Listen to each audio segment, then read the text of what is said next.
Whisky pas la génération nanga, Tekno pas la génération nanga, ba NASA, ba Q-Black. Et n'engé fait n'amso, m'quoi bon ba elo écoute la raison, exact. Nanga qu'on a besoin de temps d'imauté, mais abomane ga yoka. On a besoin de temps d'imanga tout parce que surtout on t'a pas phasate. Oh nga non musique il y a berceau adolescence nanga, et ça non ka ba quartier latin, ba wenge. Ça dit la musique est notre succès pour nous. Nga bercé la musique à Zaï côté. Nga bercé jamais la musique au Grand Calais. Ok, bonjour Ambas. Ouais, bonjour, merci. Boni. Ouais, ça va par la grâce de Dieu. Ambas, tu peux dire que tu basengi nga. Oh. Enfin. Surtout ba un poto. Ah, merci na mon roi préféré nga tata pour 2 jours, ça va quand même. 2 jours. Pour le moment tu mususu. Le temps c'est pas ça mususu. Nga na moi 2 jours préféré nga. Merci d'abord, voilà, donc bonjour, bonsoir, tout, et ça va bien, c'est moi 2 personnes qui raisonner qui osent la rappeler dans mon kilo, ça fait toujours du bien. Mes condoléances, non, depuis que tu as coupé là. Ouais, merci, donc à toi pareillement, un jour pour couper là, la même PC l'avant quoi. Mais ça va quoi ça va s'il. Ngam ta fait à cocoté, jeune. Et voilà, donc lui il apprend là tout, biso tout au kufa. C'est le mec qui va bien au jour de Okufa. Mais il faut tout tenir tout que de Okufa. Et comme ça. Un problème sérieux, c'est sur Okufa Liboé. La famille comme une charge, comme il y a un problème. Donc merci beaucoup. Mais quand on peut expliquer au bazo l'andabiso dans mon c'est parcours now. Parcours on a trop moulaï na trop parce que parcours on vit dans parcours il y a pas va vivre dans foot là va parler. Donc on a chance banda ku trotter. C'est une enfant qui va passer, on a 5 ans, 7 ans même. C'est moi qui a la peine. Tout ce qu'on a fait, c'est que pays la donc, c'est bon. La bande vraiment, professionnellement parlant, la bande pas venu Papa Greffe. Parce que le premier groupe à l'Ibosso, Oyo, on a un concert. On a un concert qui était à lever les rideaux à quartier latin. On a un concert, on a un franc. Donc le béton a fait en temps où le béton a King Kester, moi événement moi en service Narcos, toi qui béton déjà 2000 ans, 2009, 2000, 2001, 2003, 2004 déjà dans le béton a fait dans Papa Greffe, on est déjà un bon départ pour l'angaï parce que on a profité de l'encadrement dans ma casse, on a passé par mot plus ça. Après on a intégré le groupement Air Force One. Air Force One est un groupement de jeunes talentueux de recherche où il y a toujours évolution. Donc vous allez dirigé par Vienne en Gazapé, cousin en autorité November. Je suis un master dans le c'est car expliquer que donc tout bimi on ne me gagne pas wengi bima de expliquer que groupe que bimi aussi mamio. Dia a décidé autrement.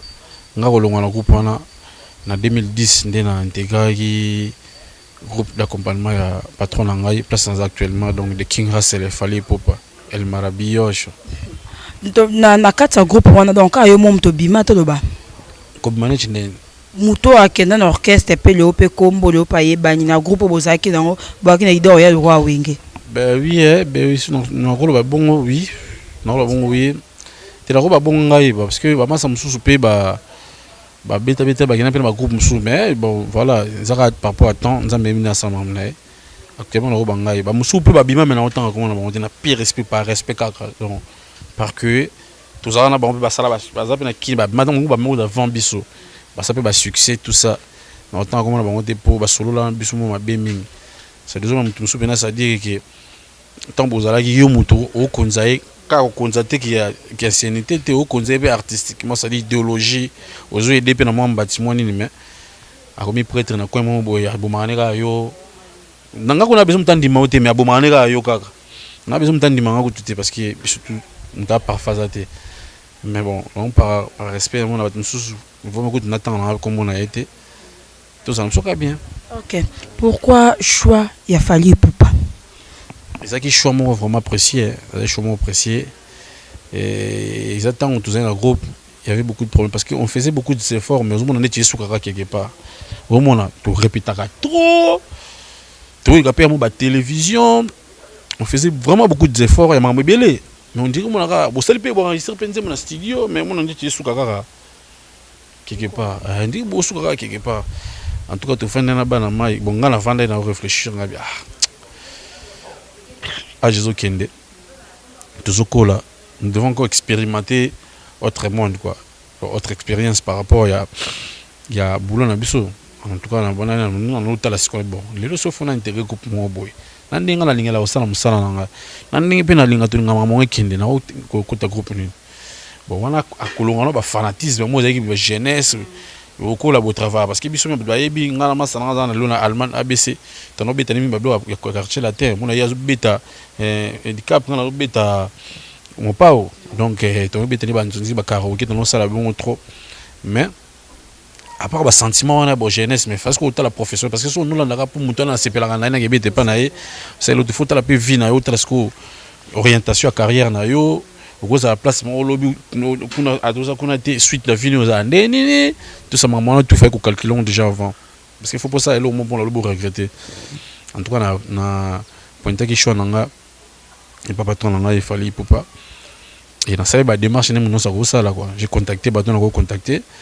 et un petit orientanga et puis na kota kokota ezaki facile ça qui teste okuta ki banani ton okota ki en tout cas ton na kota ki bon dès le bar dans la vie le commencement était toujours difficile je pense facilité tant chose il y a au comme un endroit mais à quoi s'intégrer il y a facilité parce qu'il faut kuti ba bazala parce que ngata na kota ki au groupe au grand complet et l'autre beta dans so ba masolo ba départ so ngata na kota départ la tamote ba tuna kuta te na biki za kaka o ngala no yebe na musique ezaki basiste na dormir na ba ben on ba percussionniste ben ba dormir non pardon batteur biso ben ba dormir bon ba tikala na Zénith en 2009 donc coupé en 2010 na na côté mouvement donc na kuta vraiment ba chanteur tout monde alongwa te na kuta na ba tumsu be yo nga tumsu équipe be mo boy ba tumsu baza atia ba miaka ba bosa ka pe grave mais ba la non voilà non ngala ye ba tinga kana orchestre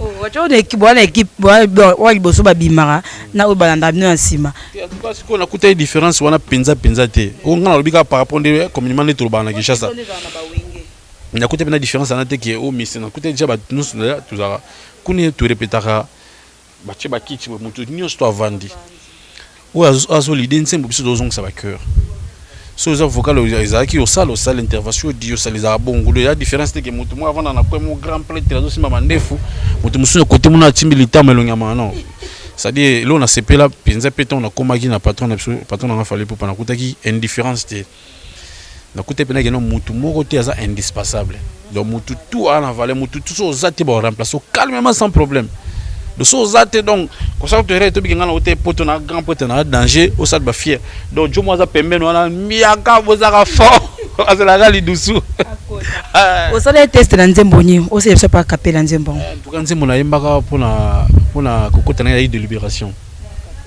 surtout que za nzembo moko déjà oyo na no linga tellement to ya chassement romantique quoi parce que nzembo ndenge wana yaka tant so après ba 10 ans yé les sous donc nzembo za lokaba mutu mo avant pembe na yo a expliqué ba faire mo boya zo ressentir na motema jusqu'au ozo yo kango et qu'on peut so mawa un temps au bandolela de libération échantillon ya bolingo azmak nangai yo tikeli moninga yo ke ata bato bakobongwana azmak kasi ngubu na maya kotikala bengubu yo mokolo bakananga tokoka bwana te ata pasi bisengo okokanga motema lelo komi okende otikanga na nani yo tiki bapota na motema nanga bomwana ye na lukili walio ebolanga ngai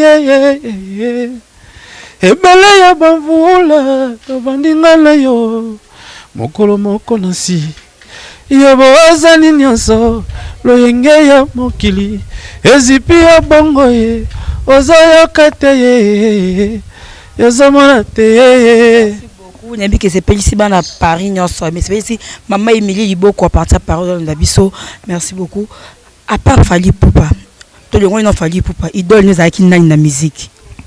Bon, moi j'avais plusieurs idoles. Parce qu'on a compliqué par rapport à Barty Samsous. Na salle peut constat autour. Moni baba autre temps, autre mers. Ngala mona ta la TV na ria fort. Ta be mission ka internet tout ça na ria. Au moins na tonton mo vi âge na avant de ça na télévision mo nga pena idole na musique na ya wendo. to wendo beta musique yo zaki pe na des fois uta zaki te non non ça dit idéologie bandara papa ya mutu non to ngozomona ye idole ibandara na mutu ozomona ça dit esuka ouais esuka kana mutu azomba tout le jour pena ayemba na jimona comme c'est au moins mutu muso okopiaka ye na koyemba mona comme copier na ba geste comme copier na loba parce que ozomona yo sentir mama zo sala yo za idole le te le batam suna sepela ndenge na sepela pe na musique ya wendo na sepela musique ya grand calme mais dis pas na non te na zo bani ça dit pourquoi na ba bongo non zo la question na moi j'avais plusieurs donc j'ai plusieurs idoles dans quel sens que ngai idole na ngai ya te po na la fanatique ya mutu mo quelconque ngai idole na ngai ya na mutu mo sa lelo mo bominga mutu mo sa lelo mo kifenga na parce que moi na kata mboko yana ba prêtre ba yamba danger peut tomber sur babimate so biso so la chance au côté bango siko nyoka ne jonga comment ne ka lokola source de production mo boy donc moi sala ka ngana so so ngo skis na oyela bino bulumbo mo na danger mais na baka ngo pa jomo avant na lokola ba Jean-Simile yangi ba bukane maseke ba Torres boy ba Joko Torres wa ba ya wa bawa afana non biso to kutana to za ngana muta plusieurs idoles parce que net mikolo non yoka serment Charlotte dépenda na maponya na mamula na biku tumuna honte kuku ne we na baponya la kinya na mewa kuku ne we donc ça dit mutu moko bonanzela na a présenter un album na ya serango na bandoko ngabi tu na monde na ba prêtre ba vanda bo abeta danger arane na Camerounais arane na France donc ça dit nga idole na nga ezana ba plusieurs idoles ça dit nga idole na nga ko bote m'appelle lelo ça lelo mozo bo mangala en tout cas nga tu as idole na nga parce que idole les amutu ozo quelque chose et pas na comprendre bon tu peux pour ça musique ezala nan en tout cas ya raboya nga bana pour ça en tout cas pour ça musique parce que déjà au départ nga ina lo tozali na groupe na cellule de prière pas un biso nga ne da goyema na cellule na bo période wana na zebisa idole parce que beaucoup de période wana nga interpréter banzimbo ya frère Moron Tsumbo j'étais encore trop petit frère Moron Tsumbo eh bien ba te bile ba bien telelo ngai na botami katina mokili na kutili botana ngai basanto mais c'est boyemba bien pourquoi utaka na l'église église a souka na fondation de formation c'est pour ça la musique chrétienne. Non, ça dit musique. Oh, bon, musique chrétienne, musique ni la ressource. Bon, on a engagé des balles parce que tu comme tout le Bible. Moi, seulement ce que je sais, la musique en entièreté. Seulement ma message n'est et qu'on a un peu différencié. Donc déjà, on a une église, on a interprété frère Moron Tsumbo. Le lot, à ça la sous album, maintenant, il était belle voix comme ça, li morabo. Donc, nga il va idole nga. Déjà, il faut signaler que période douana. On a une musique, il y a berceau adolescence dans et ça, on a quartier latin, bah wenge, bah ça dit bah musique on a ça succès période. On a berceau la musique à ça côté, on a berceau jamais la musique au grand calme. Na comment côté qu'on a été ok jazz. Par contre, quand on kaka différencier ba style, ko ba no banzela ko comme ndisiko ko yoka. Maintenant le balelo qui idole ngai nani John Poy. Alors quand il faisait le succès, moi je n'étais pas là. Les gens ont découvert, oh, mais tu as John Poy. Au moins, il y a photo, soit ceux qui John Poy, on a un esprit, on a quand même un esprit. Parce que les gens souffrent de la bafali, pour pas. Les gens souffrent de la Kofi Olomide, ils ont la bafali dans de la forêt. Parce que tout le monde n'est pas dans la musique, tu vas venir dans le canto. Parce que chez Bisson, on a des mères dans le période où on a des ziggy, tout ça. Donc, il faut que idole la bateau, tout le monde on a vécu comment bango bazo émerger. Voilà. Ambassi, par rapport à album Bochko Bimisa, changer un peu rythme par rapport aux Ezalara, aux international. Différence ni oyo moni, hein? Na différence na façon ni on sonne côté c'est liandé ba yambeli yango na ndenge ya succès, différence ni eza entre yango na album bo sala déjà. Bon, déjà faut comprendre na judiciaire ya patron na biso azana de oza 4e album na droit chemin d'un album ils aura disque d'or et voilà ça qui récolte sous un succès pour un défongo là j'ai lelo Arsenal de belles mélodies il y a pas match excusez-moi quoi encore Power P il y a le Mbappé zaté et ça déjà album il sala déjà marmé bien na mboka mais il faut savoir que pour nanga album Oyo Tokos est la plus grande album de la carrière patron na biso par rapport à album le roi album tout est et ça album Oyo asali makambo amesana kosala na vie na ye mobimba te parce que omoni makambo neti ya barumba na biso tosali tobeta bamiziki na biso toyebi oyo akobanda akosuka toyebi ndenge ebandaka bino bazisaka biso orumba congolais avec rythme mo obeta 7 chansons toyebi ndenge ezalaka musique na biso ndenge ebetamaka toyebi ke oyo ebanda aesukaka toyebi makambo wana tu yango bobikaki mpaka kokolo esika bino boza bango bakokoma esika bao baza bino bo esika bao baza bino bokoma non biso kutu makambo ni alaka te biso makambo ni alaka te so dio ozobeta na fali ozokalkile ka bato moko boye mutuni bandi obeba biso fo totalaka makambo biso osalaka parce que biso c'est toute une école omiko to basama école bato tu banaka école la différence eza makasi yani parce que album oyo ndenge touti baafrike batourne baafrike touti na yo omona ya na puissance moko boye et puis bato bayambi yango plus facile koleka barumba nyonso tosala nakosa te parce que musique yango ekoti moins urbanisé comme moins urbanisé c'est-à-dire yazwi moi musique du monde musique oyo bato nyonso bayokaka parce que rumba eza bien mais ya na difficulté ya opercer kobanda na langue na bastyle tosala alors ce qu'on est lelo boye neti tokomi dala na manzimi lokwa bamannequin banija tout le monde danse facilité oyemba wana baconcert otambola batourne to kasi to chobeta nde banzimbo yango bo botala na ba YouTube te botala na ba elika pe na ba TV non akapela ya ninja te ninja pardon ninja mo bébé bon non sono côté biso doyemba on no présentation yemba biso doyaka love me give me everywhere give me to me all night long. Je t'aime, je t'aime, je t'aime, je t'aime. I love you, I need you. Je t'aime, je t'aime, I love you. T'es bon, okay. Bissom to interpréter. Donc, les albums oyo. On a à disposition, il y a Congolais, il y a des gens qui nous sommes censés au Kangabanzi, nous sommes censés il y a aussi à 80%, il y a réussi à 80% pour que tout produisons on a live tout ça. Alors moi ça m'acasse parce que on a un message style wana est accroché tellement. Tu es dans Mali, par exemple le mot Mali, oui que tu es bien sous banzi mon abso tu es mal barumate. Donc la chanson à la carte. C'est vrai, le public congolais, ils ont moins de difficulté à comprendre les messages parce que les messages sont shawarma et facilité. Nous sommes dans le Lix, nous sommes dans le on fond là, oui, quand on a shawarma, nous fond là, on a c'est tout à côté du colo. Donc, ça dit sur l'élément du shawarma, quand on tire sous ketchup, nani, bateau balai quand on déjà côté papier arabe, on est chez moi bien.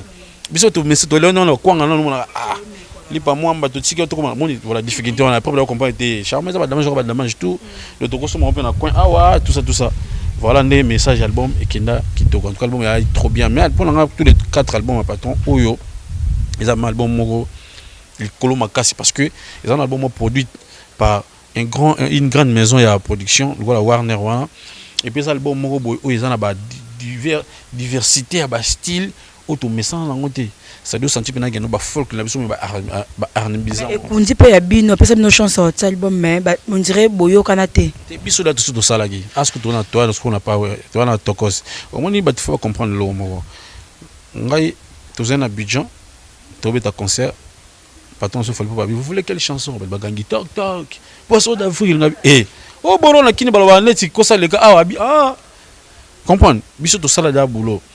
C'est vrai, il y a timidement, et puis condamné que tout ça, la promotion bien tout ça, on accepte.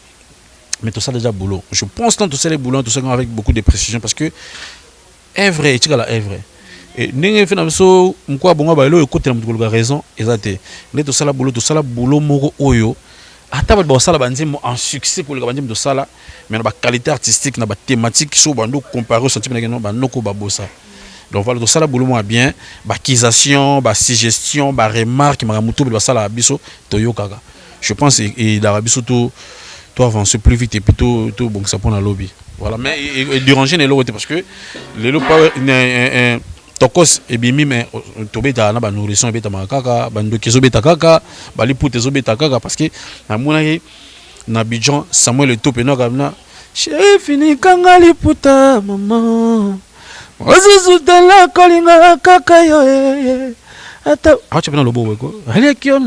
puis il chantait avec sa femme. Donc, tout ce qu'on fait, quand même, Ambassi par rapport à la génération de Bino, l'orchestre fallait pour pâter, Libanda. Muninga nyonzima kamisi mona ke abundara yembara bien a composera bien à part l'orchestre na Bino. Whisky pas na génération nanga, Tekno pas na génération nanga, ba Naza, ba Q Black. Ya biso awa. Ba artiste à Congo. Mabela Bino yango pourquoi bondima mabela Bino yango ba misa fallait pour bominzi mara Bino moko. Na bi mais Naza za congolais, na Q Black ba. To longoli na bango. Le gars met la game, ah congolais. Mais à bandi musique art, ba bandi musique art. O betara rumba le roi Bino. Moninga sko par respect. En tout cas, le plan normalement boya na bani na bat. Mon tu vois, na kata mboko il y a des gens de bourrés. C'est un problème. Yo se pe na mundo se pe landa yemba. Tout le solo mo. Mo na kata mboko ya ba bourré de temps là baza ba bima na onté. Il faut tout le kabatande on a tout fortifier ba. Mo tu souci ba ba. O lo bonza kata pe tala. Adash mo balbaga pour savoir voler faut se tenir debout. Mais avoir des ailes c'est suffisant. Ba te belé peto. Ba ça peut ba succès bani.